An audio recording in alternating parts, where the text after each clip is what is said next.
Hey everybody. For those of you that don't know me, my name is Jenny Stewart, and I am one of your West Central Regional Ambassadors. And I've been asked to do a little public speaking workshop with you guys. Sorry I couldn't be there in person, but hopefully this works out just as well. So, yeah, a little bit about me for you guys that don't know me. As I said, I'm one of your provincial 4-H ambassadors, which means I get to travel around the province and help 4-H members like you guys, which is really fun. And so you're probably thinking, why am I allowed to give you public speaking advice? Well, I've been in two 4-H clubs since I was 9 years old, West Pinoca Beef and Silver Valley 4-H Riders. So I've been in the beef world and the horse world, and I've done public speaking every single one of those years since I was 9 years old. So 10 years. And then recently this year, I got to compete with Skills Canada for public speaking, and I placed first in Alberta. And then I got to go and fly and compete on the national level.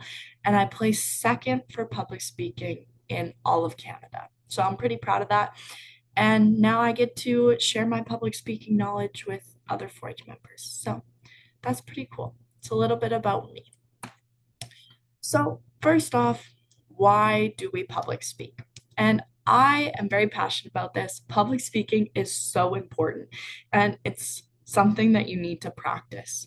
So, everybody like public speaking is one of like main fears in adults, which is crazy to me.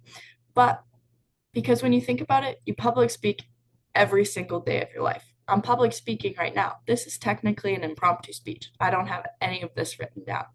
When your teacher asks you a question in class, you're public speaking. When you're talking to your mom at the breakfast table, you're public speaking. And the great thing about public speaking is the more you practice, the more opportunities it leads to because you can get a good job by being able to public speak at a job interview or gaining connections and networking at conferences, things like that. Public speaking, being able to connect with people is really a really important skill for you to have. And that's why 4-H is so great, where you get to practice that with people you're comfortable with and try out new things. And for me, like if you really want to dive deep into public speaking, I've had lots of opportunities. I mean, when I competed for Skills Canada, I got flown on a private plane to go compete. That was pretty cool. I have got flown to Ottawa to speak in the Senate. I have gone to Toronto. I've been to Montreal. I got to compete at Calgary Stampede this year with public speaking and even win a little bit of money to put towards my schooling. So, yeah, public speaking is great. And the farther you get with it, the more opportunities it leads to. So, first thing that you guys need to know is how to write a speech. So, the hardest part for me, at least, is trying to pick a topic. So, the biggest advice I can give you is pick something you're passionate about. Because if you start talking about something you're not really interested in, the audience is going to be able to tell. And if you're writing about something you love, it's going to be easy to write about. You're going to want to write about it. You're going to want to talk about it and share those experiences with your audience. So that's my biggest piece of advice. If you take anything from this today, is no matter what you're doing up there, just talk about something you love because it makes everything a whole lot easier. But to go into a little bit more detail, especially when you're competing through 4-H, there's kind of different things you want to talk about depending whether you're a junior, intermediate, or senior. So, juniors, I like to say, talk about yourself, talk about your dog, talk about your horse, talk about your cow, talk about a family trip you went on, stuff like that. That's perfect. Judges like to hear a story that you want to tell them. Okay. Intermediates, you can tell a story, talk about your dog, talk about your cow, but I want you to add in some facts. I want you to do a little bit of research, like tell us about the breed of your cow, where it originated, If you're talking about your family trip, I want to hear some facts, some things you learned on that trip. I need a little bit more information. Okay. Now, seniors, I need a little bit more from you. I need you to, the whole speech is going to be informational or argumentative. You might even want to talk about something political, something that not everybody agrees on, but then you want to add in your own personal viewpoint. So you always want to add in that personal viewpoint, but as you move up in the levels, it's going to be more informative and less just you telling a story as a junior would. So just keep that in mind.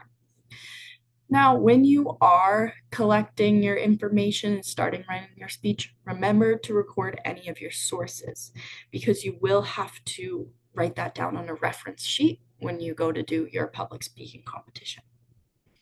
And so the main parts of your speech, just like any story that you wrote in elementary school, you're going to have your introduction, your body, and your conclusion.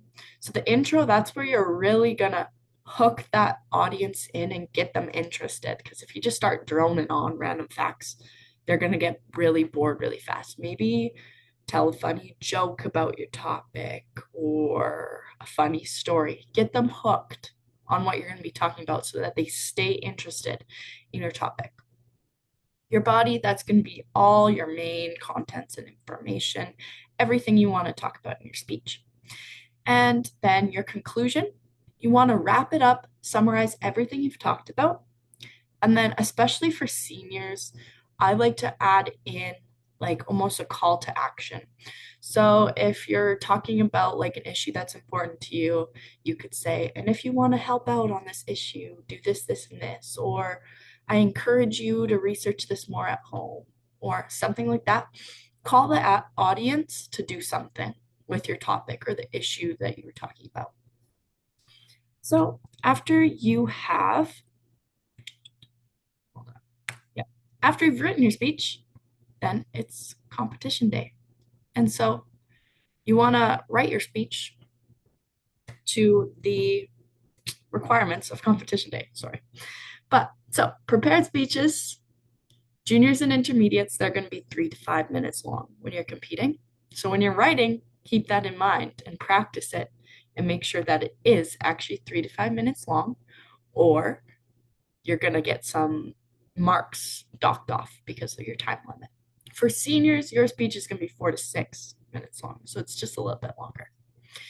Then impromptu speeches. For those of you that don't know what impromptu speeches are, is you get a topic, you have 1 minute to write about it, and then you have to speak on it without writing it out beforehand. It's impromptu. So for juniors and intermediates, that's going to be 1 to 2 minutes, and for seniors, it is 2 to 3 minutes. And again, like I mentioned before, on competition day, you're going to have a reference sheet or source sheet they have to fill out. So make sure you record all your sources. Another thing I like to touch on, because it kind of gets forgotten, especially for newbies in the club, is time cards. So when you're on competition day and you're speaking, there's going to be a timer, and they're going to hold up these cards that say 2 minutes, 1 minute, 30 seconds. And they can be kind of confusing. And if nobody explains this to you, it can kind of boggle your mind a little bit. But when they're raising the time cards, they're actually counting down. So when your timer holds up the 2 minute mark for juniors and intermediates, that means you have 2 minutes left to finish your speech. So when that 2 minute card gets held up, that means that you've already talked for your 3 minutes, but you have 2 minutes left to wrap up your speech. So that can be kind of confusing. Same with like 1 minute, it means you've spoke for 4 minutes, but you have 1 minute left until you're going to go over. Same with 30 seconds, it means you have 30 seconds until you go over, and then stop means obviously you have gotten to the 5 minute mark. So hopefully that clears that up a little bit because it can be a little bit confusing. But so before you actually get to competition day, you're going to want to practice a lot. When I say a lot, I would say practice your speech at least 3 times a day since you haven't finished written. And People say that's a lot, but if you want to do good, you got to practice that much at least. So, a good thing is when you're first starting out your speech, practice in front of the mirror. This helps you see what you look like, see your body language, your hand movements. It also makes you practice eye contact because you have to look up into the mirror to see what's going on. Another great thing is to video yourself and watch it back. Get your mom to video you, your grandma, grandpa, dad, sibling, anybody. Video yourself in your room if you have to. But this is a great way to pick up on little mannerisms that you wouldn't really notice. So my mom videos every single one of my competition speeches when I'm competing. And every time I watch them, I'm like, oh my God, I did not realize I was swaying back and forth while I was talking like a rocking horse. That's my biggest thing when I'm public speaking that I need to work on is not rocking back and forth. But you don't realize you're doing those things in the moment until you actually watch it back. So video yourself. And then for impromptus, the biggest thing is again, practice. Practice makes perfect. And impromptus can be scary because you don't have your cue cards that you can just read off of. But practice makes perfect. Get your mom to ask you questions in the car on the way to school. Another great way to practice is get a bin of random toys, close your eyes, reach one in, grab one, and then put on a timer and talk about it for 1 minute. That's all you got to do. Another thing, my biggest tip for impromptu speeches is make up a story. People don't know if it's true or not. So, my best example is you pull your question out on competition day and it says, "What's your favorite ice cream?" And you're like, "Oh no. How am I supposed to talk about my favorite ice cream for 2 minutes?" Because if I go up there and I'm like, "My favorite ice cream is banana chocolate with sprinkles." Well, great. I was just up there for 10 seconds, but I need to be up there for like a minute or two. So come up with a story, and it doesn't have to be true. Nobody's going to know if it's true or not. So I could be like, last summer I was walking along Gull Lake and I came across this cute ice cream shop while I was with my friends, and I decided that I was going to try this new flavor. And you can tell the whole story about your day, and it leads up to you eating that amazing ice cream that is now your favorite. And guess what? That didn't actually happen. You can just make that story up. That is my biggest piece of advice for impromptus is don't just answer the question, make it a whole storytelling extravaganza. Give us all the details you can.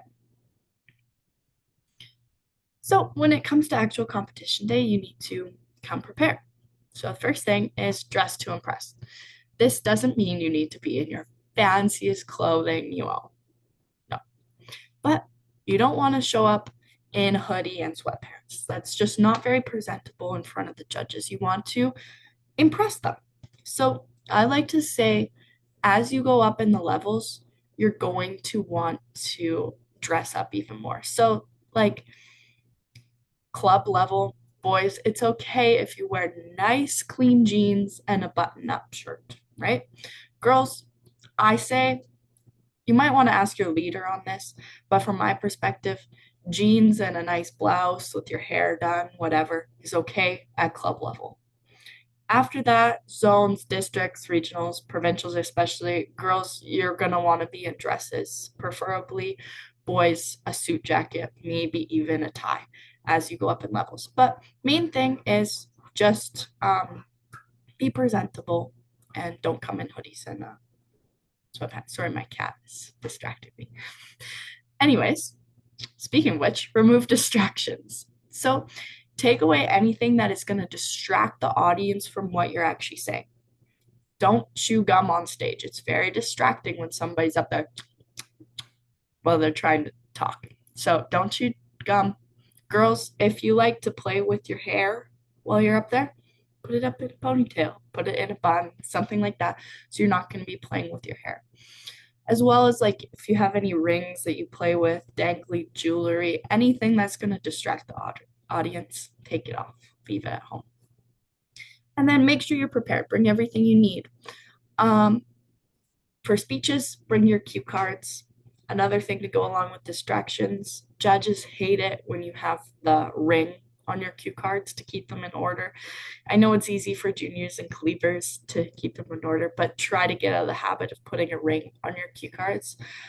Instead, I just like to number them in case they get out of order before I go up.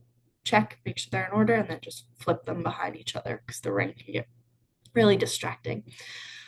Please don't read off your phones. It's considered pretty disrespectful in the 4-H world of things.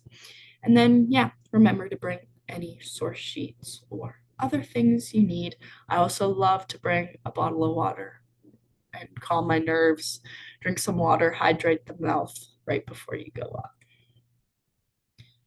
Next thing I want to say is it's okay to be nervous. Everybody gets nervous. It's scary, especially the first few times. I mean, I've done a lot of public speaking in my life, and I still get nervous before I go up there. But trust me, you will be okay. You're only up there for a few minutes. And you know what? Everybody that is there public speaking is nervous. So you're not the only one. Um, One of my little tips about getting nervous is sometimes it can be really hard to look people in the eye. And eye contact is a big deal in public speaking, right? We've all been told that. So, what I like to do is instead of looking everybody directly in the eye, I like to look at their forehead, right at the top of their heads. It still gives the illusion that you're looking out into the audience, but you don't have to look directly into the judge's eyes, you know? Or if you have a friendly face in the crowd, look at your mom, grandma, your friend, anybody that's going to give you comfort while you're public speaking. So now let's talk about when we're actually speaking, what we need to do. So the biggest part of public speaking is just keeping your audience engaged. The more your audience is engaged, the better you'll place. I guarantee you that. So the main thing, like I just talked about, is eye contact. If I am looking up here, looking over here, looking down at my cue cards the whole time I'm speaking, nobody's going to care. Nobody is going to care. And that can be hard, especially when you're first getting into it. But again, that's why you got to practice, practice, practice. So you almost know your speech off by your heart, and then you don't have to look down at your cue cards as much. So practice, practice, practice. Another thing is hand gestures. These can be tricky to grasp.